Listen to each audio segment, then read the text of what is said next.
Hi guys and welcome back to the Mighty Blues. My name is of course Cameron and welcome back today to another video. It is the game preview ahead of Everton's Premier League fixture against Leicester City tomorrow night away from home at the King Power. 6 o'clock kick-off. A very tough fixture for Everton Football Club coming up against the Leicester side who are currently third in the Premier League. 8 wins and 4 losses this season. No draws whatsoever in their 12 games and they're looking very good, certainly going forward so far this season. So it is going to be a big ask for Carlo Ancelotti's Everton, and it's going to be a tough ask for Carlo Ancelotti's Everton. One thing that I think we can take a lot of confidence going into this game from is the result against Chelsea at the weekend. The fight, the passion, the energy that we showed, that is absolutely going to have to be replicated tomorrow, because Leicester are a side that if we perform like we did 2 or 3 weeks ago against Burnley and Leeds, players like Jamie Vardy, players like Maddison, we'll have an absolute field day. So we absolutely have to put in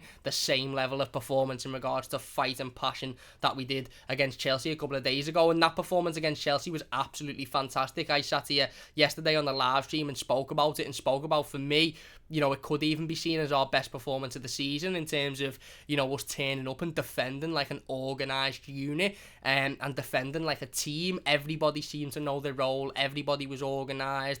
There was the leadership in certain players. Alan showed his leadership. Ben Godfrey showed his leadership. It just all worked together on the weekend against Chelsea, and we're absolutely going to need that again on Wednesday night against Leicester, because Leicester are a very good, solid outfit. Brendan Rodgers has got them playing some fantastic football, and one thing you'd usually see with Leicester is it either goes one of two ways. They haven't drawn a game this season, which tells me that, if they're losing games of football, it's because they're exerting too much and leaving themselves open defensively. But a lot of the games that they're winning, they're going out and they've just got too much firepower for their opposition. And they've got one player who I think threatens Everton every single time he plays against us. And to be fair, he threatens any team every time he plays against us, and that's Jamie Vardy. For me, the key to stopping Leicester City, not only tomorrow, but the key to stopping Leicester City last season and the season before and the season prior to that, is stopping Jamie Vardy. We absolutely have to stop Jamie Vardy from getting time on the ball,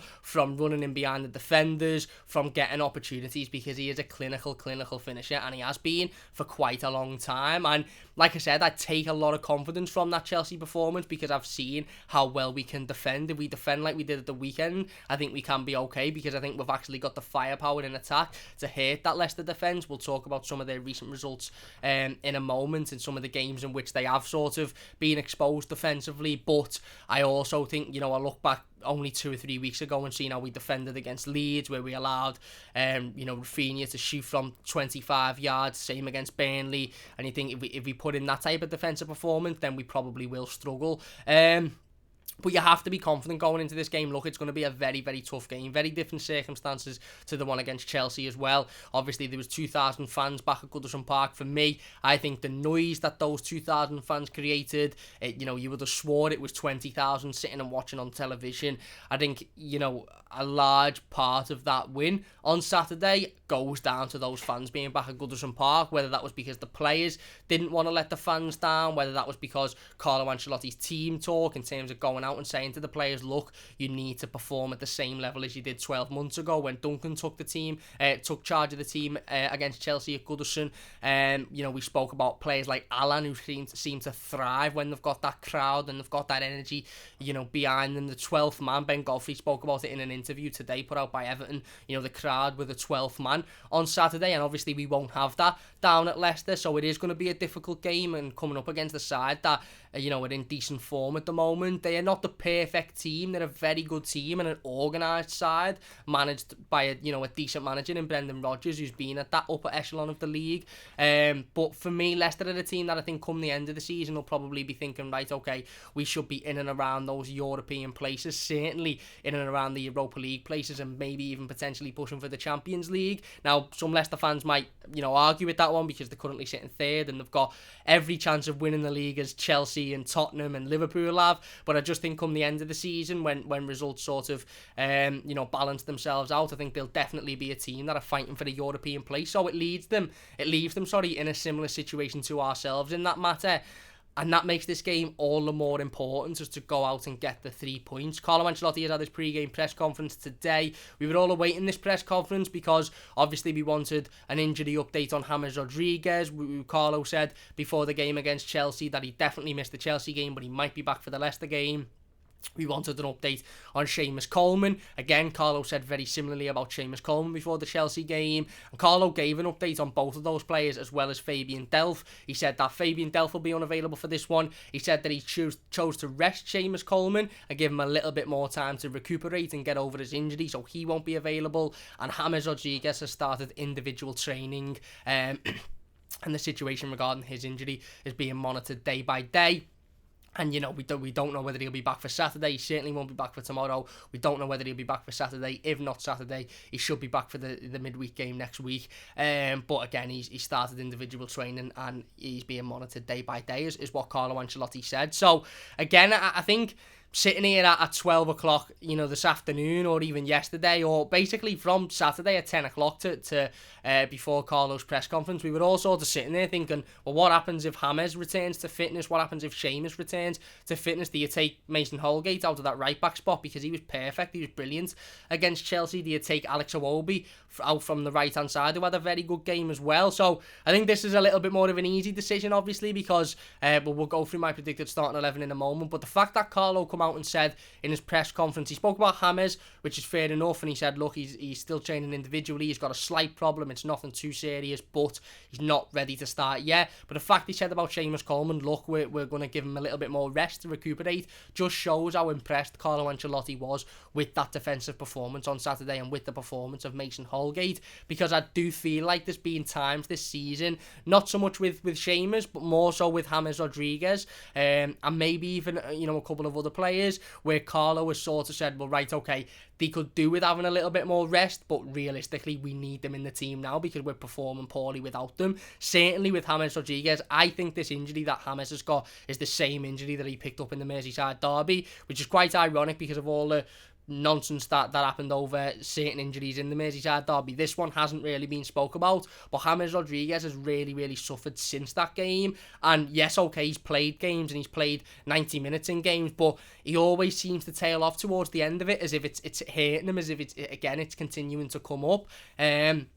And the fact that Carlo Ancelotti's now got the opportunity to say, right, okay, for the likes of James and Seamus, you can have an extended rest because I'm happy with how this team performed. That's obviously, it's a positive thing because it means that those players, specifically James, gets the full level of recuperation, and it's not just sort of a, right, okay, you can walk now, you're at 60%, but you're getting thrown in because we've got nobody else to play. You know, it's a good thing that those players can be allowed to have their full rest time and completely get over those injuries. Otherwise, they're just going to keep going in, picking up, you know, further injuries or further, you know, hurting the issue that they had, coming back out, going back in at 60%, coming back out, and that's all it's going to be for the season. So these players need the time to fully rest and recuperate. Having said that, I am confident going into this game, but we can't just sit here and say, oh yeah, we were boss on Saturday, so that automatically means we're going to be boss tomorrow. I absolutely want more than anything to be sitting here tomorrow night in the instant match reaction saying that was pretty much a carbon copy of the Chelsea game. We defended perfectly, we went up the other end and scored, and then we continued to defend and we won the game, because ultimately that the 3 points and the win is more important than going out there and trying to score 5 or 6 goals, because Leicester, like I said, had a very good attacking team. And if we do open up in ways that we have done in previous games, for example the game against Fulham, the game against West Brom early on in the season, Brighton, if we open up like that, Leicester could really hurt us tomorrow night. So for me, it's important that we go into this game with the same sort of strategy and tactics as we did the Chelsea game. I think Carlo will keep with the same team. Like I said, we'll go through my predicted starting 11 in a moment. But it's vitally important that we do that because, you know, ultimately, like I said, you know, 8 wins, 4 losses this season, 3rd in the Premier League. Jamie Vardy on absolute fire. Jamie Vardy is the one striker in the league that if he was going one-on-one with my goalkeeper, I'd pretty much know we'd conceded. He's a clinical finisher, whether you like him or not, and I don't really like Jamie Vardy. I don't. I think he's arrogant. He just gets on my nerves, but he's a clinical finisher.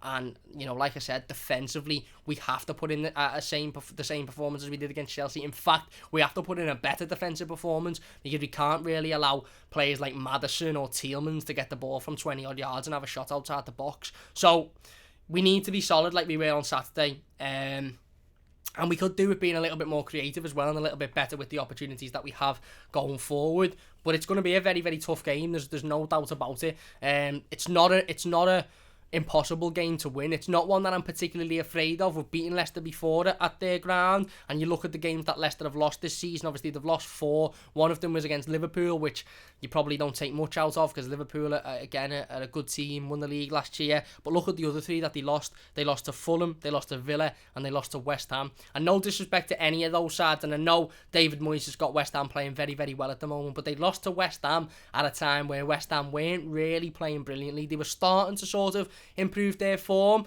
but it was still very touch and go at West Ham. There was still, an awful result one week, a decent result the next week. So the other 3, the 3 games that they've lost other than the game against Liverpool have been against sides like Fulham, Villa, West Ham. Again, no disrespect to those sides, but if Everton were coming up tomorrow against Fulham, I'd expect us to win. We beat Fulham a couple of weeks ago. Okay, we conceded a couple of goals, and we weren't happy about that. Even though we'd won, we all sat here and went, yeah, we've won, but that's not good enough defensively. If we were coming up against Villa tomorrow, I'd expect us to win. If we were coming up against West Ham tomorrow, even in the good form that they're in, I would expect us to win. So Leicester aren't a team that are absolutely flying at the moment, and you can't beat them. They're a side that have been beaten before today, and they've been beaten by teams that are sort of down that bottom echelon of the league, and that's no disrespect to those teams. That's just saying that it's not like you look at the 4 defeats and it's Liverpool, Chelsea, Tottenham and Man City, and you think, well, right, okay, they've only really lost to those sides that are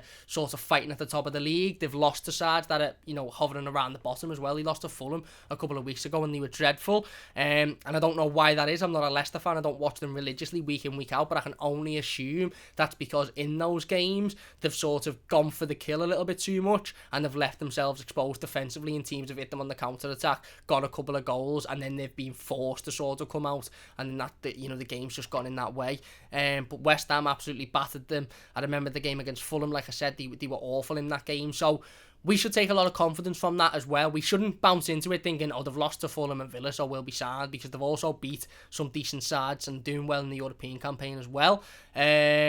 So we shouldn't bounce into it thinking, we've got this will be dead easy. It's going to be a tough game. Ultimately, they have got some really good players. Like I said, James Maddison, very good player, massive fan of his. They've got Jamie Vardy, of course, who is, again, clinical and has been for quite some time. They've got Youri Tielemans, who I wanted Everton to sign, a few years back when he signed for Leicester. So let's get into my predicted starting 11 then, of course. Like I said, before Carlo Ancelotti's press conference, I think we all had a bit of a decision to make. It was, well, does James come back in? If so, does he go in the midfield? Does he go on the right-hand side? Does Seamus come back in? But, Carlo has basically reconfirmed that, Seamus and James will be unavailable for this game. So in goal, I've gone for Jordan Pickford, of course. Again, I think he done well against Chelsea. Didn't have an awful lot to do. Made a couple of big saves. One from a Reece James free kick, which was a decent save. And another one or two during the game. He actually tipped one onto the post, which at first I missed.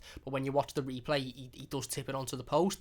Again, I think he had a pretty solid game. There was questions around his technique on the free kicks, why he takes 2 steps to the left or 2 steps to the right or whatever. But I think that's being ultra picky into Jordan's performance. I don't think he done anything wrong.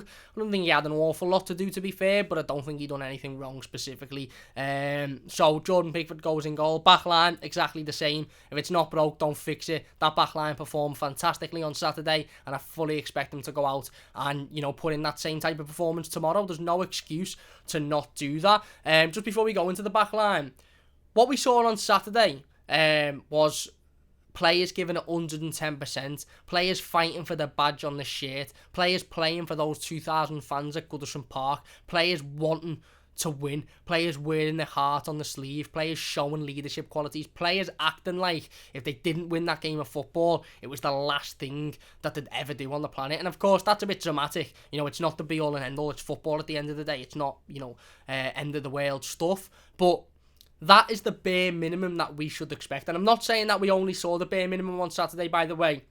We saw very good performances from a lot of the players individually. We saw leadership, we saw creativity. You know, Richarlison had 2 or 3 chances that he could have buried. On another day he scores, and you know, it's 2 or 3-0 come the end of the game. Dominic Calvert-Lewin was perfect. But what we saw on a minimum was effort, was fight, was energy, was passion, was wearing the heart on the sleeve, was running at every ball, not looking at a ball and going, no, I can't be arsed running for that.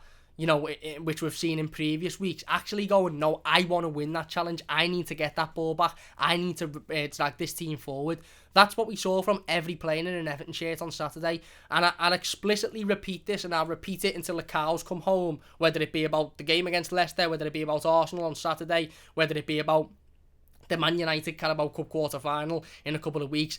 That is the bare minimum I expect from any player that puts that royal blue shirt on with the crest of Everton Football Club. If you are putting that Everton shirt on, you don't need to be blessed with the greatest quality in the world. You don't need to be the most amazing finishing of a football. You don't need to be brilliantly skillful. But you have to give 110% every single time you put that shirt on. You have to wear your heart on your sleeve. You have to fight. You have to show passion. And you have to dig deep in every game. Yet some games will play lovely free-flowing football, and you might need to throw yourself into last-ditch tackles because the opposition that we come up against mightn't pose that much of a threat. But Leicester are an opposition that will pose that threat. So we absolutely have to show that fight, that passion, and that energy that we showed against Chelsea as a bare minimum. I do not want to be sitting here on Thursday, even tomorrow after the game. I do not want to be sitting here going, well, yeah, again, you know, it was just basically reverted back to the performances against Leeds and Burnley, and that Chelsea game was clearly a one-off. Yes, there won't be 2,000 Evertonians in the King Power tomorrow. Yes, it mightn't be, you know, under the lights at Goodison Park and have that amazing fairy tale feeling to it. Doesn't mean that they shouldn't go out and put in the same fight and put in the same passion as they did on Saturday. That is absolutely the bare minimum. So anyway, going into the defence, again, like I said, no changes for me. Absolutely brilliant. Every single defender on Saturday. Ben Godfrey starts at left back. What can I say about Ben Godfrey? I've sat here and bigged him up over the last 2 days. I think he's a brilliant defender. He had an interview with Everton today. Everton put it on their social media, and he had an interview and he basically spoke about how wherever he plays on the pitch, I think his quote was, I said it when I come into this football club, doesn't matter where I play, I'll give 110% for these players and this football club and these fans, and I'll always do that. I'll always wear my heart on my sleeve, and I'll always give 110% no matter where I'm asked to play. And that's exactly what we saw from Ben Godfrey. Against Chelsea, he was brilliant. Playing out of position, not just playing out of position, by the way, but playing as a left back somewhere where he's had no experience playing in his career. He's played at right back since he's been at Everton. He's played there a couple of times. Obviously, he's a centre half, I'd say. He's played in central defensive midfield on a number of occasions as well, specifically when he was on loan at Shrewsbury. But left back, he's never really played it at left back. He stepped in against a very, very good attacking Chelsea side, and he was brilliant. He was first to every ball. He showed us pace. He showed us energy. He showed us leadership, like I said. If players weren't doing the job, he was screaming at them. He was telling them where to be. He broke forward on a couple of occasions. Okay, didn't throw ball after ball after ball into their box like you get from Luka Dean, but he's not that type of player. He's a defender playing out of position ultimately, so you're not going to get that same attacking threat that you get from a Luka Dean because he's a centre-back ultimately. But he was fantastic defensively. He was just so solid. He's a mountain of a man. That lad is 22 years old. He's the same age as me. Look at me. Look at Ben Godfrey and try and tell me that we were born in the same year. He is brilliant. He's absolutely brilliant. He's some player, even at 22, and even looking at him thinking, you've got improving to do. You've got a lot of potential still, and you're this good already. I'll big him up till the cows come home because I love him. I think he's boss. I think he's absolutely boss. And I've said it before, he's a future captain of England. Certainly, I hope he's a future captain of Everton because I think come a couple of years, every team in Wales, if he continues like that and he continues to improve, every team in European football is going to be after him because he's a top player. I don't mean to overhype him. You'll probably be in the comments saying, you only had a couple of decent performances, you've overhyped him. But what I've seen from him so far is the making of a top class centre half. Yes, he's still got a lot of improving to do in terms of positional wise and other bits and bobs. He's still only very young and only in his second real season in the Premier League, but the potential is there, the sort of the foundations are there, if you like, for a top player, and he was fantastic on Saturday. So Ben Godfrey goes in at left back, Yerry Mina and Michael Keane at centre half again. Couldn't fault either of them. Could not fault either of them against Chelsea. I thought they were brilliant, the pair of them. So solid defensively. Everything that come in the box they dealt with. They had out. Michael Keane was brilliant. Yerry Mina again, very similarly. Yerry Mina sort of dealt with the things that were on the floor that come in. Michael Keane dealt with everything in the air. Everything in the air.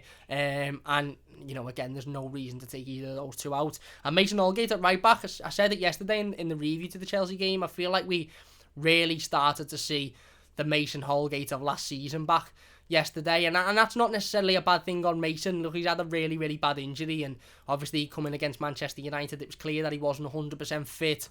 Coming against on a number of occasions since then, and I think he struggled. But we see Mason Holgate again playing out of position again.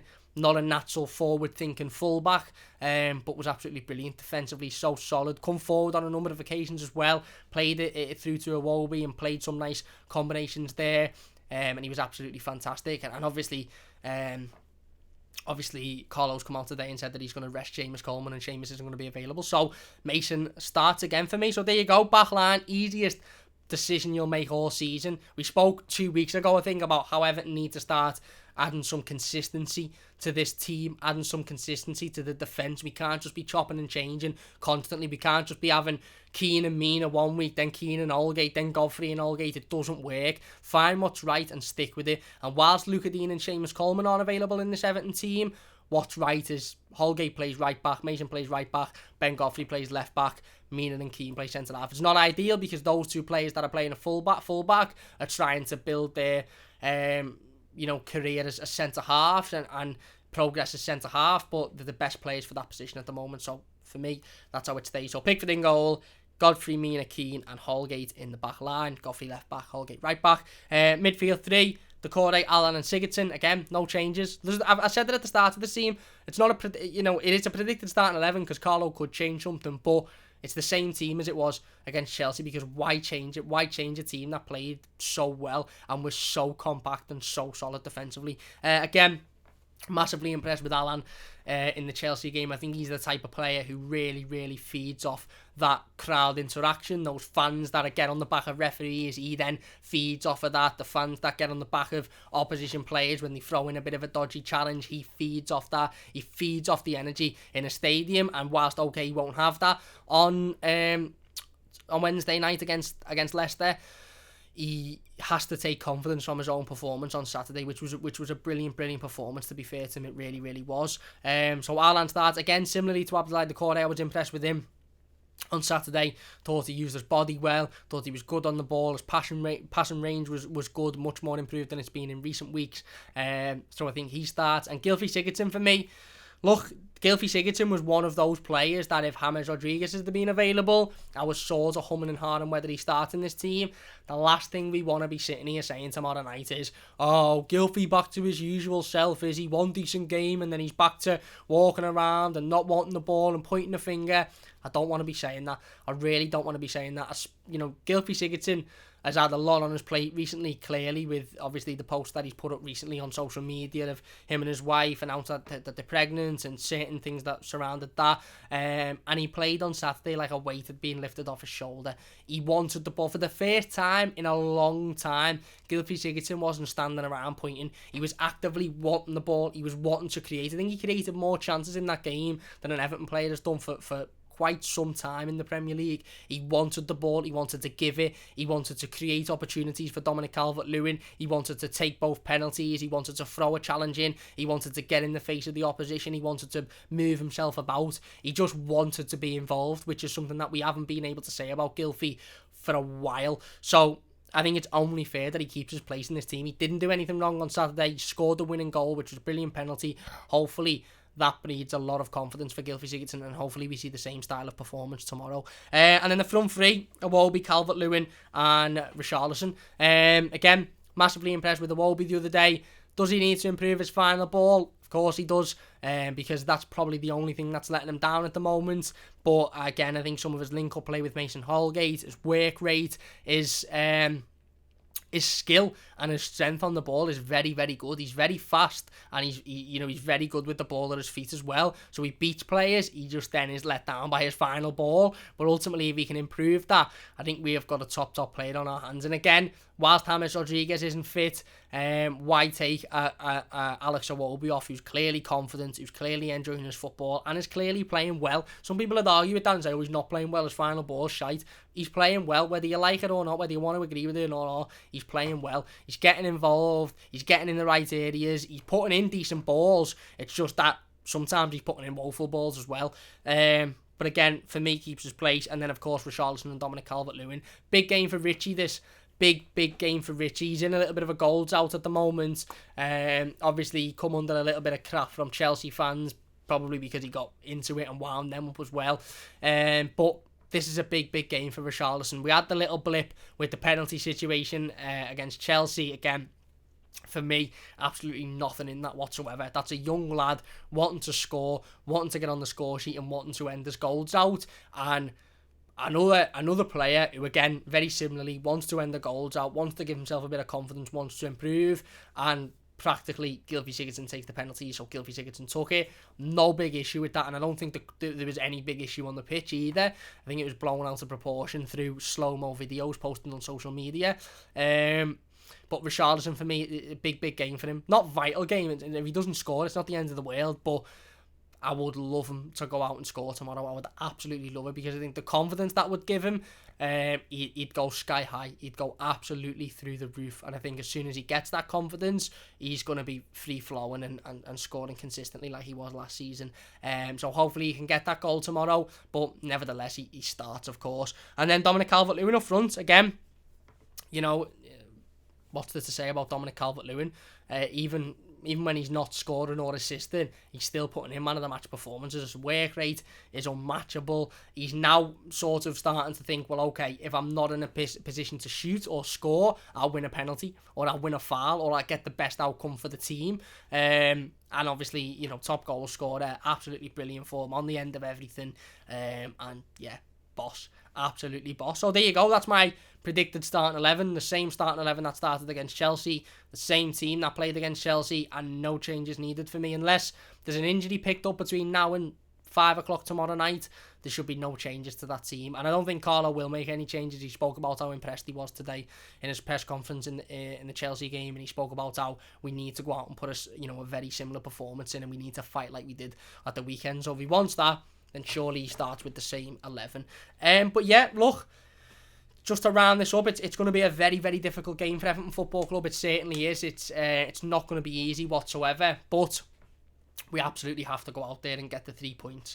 Leicester are a very good team. They're a team that, again, are up there in the top ends of the league, and we're 10 days away from Christmas. If Leicester are sitting within the top 3 at Christmas, they'll take a lot of confidence from that. So they're not a side that you should be looking at, oh yeah, we'll steamroll these.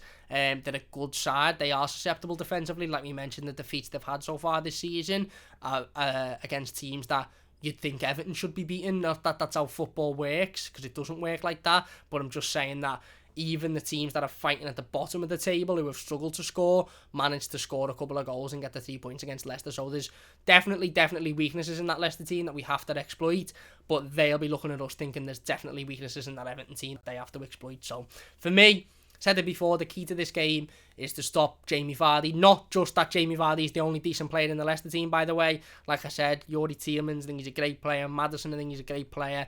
But I think ultimately their goal threat is Jamie Vardy up front, and I think if we can keep a strong defensive line, compact defensive line, like we did on Saturday, and go up the other end and counter them and exploit their defensive weaknesses, then I think we should be okay. But yeah, look, it's going to be a tough one, but we have to come away with the 3 points to keep up this momentum. Anyway, if you have enjoyed the video, please do hit that like button. Really do appreciate it. If you're new to the channel, don't forget to subscribe as well. Only does take a second. Leave your thoughts in the comment section down below. We'll be back tomorrow with the instant match reaction and the player ratings, of course, as we are always. And yeah, let's hope it's a positive one, and let's hope we're sitting here and another 3 points. Big thanks for watching. Subscribe if you're new, leave a like if you've enjoyed, and we'll see you soon on the Mighty Blues.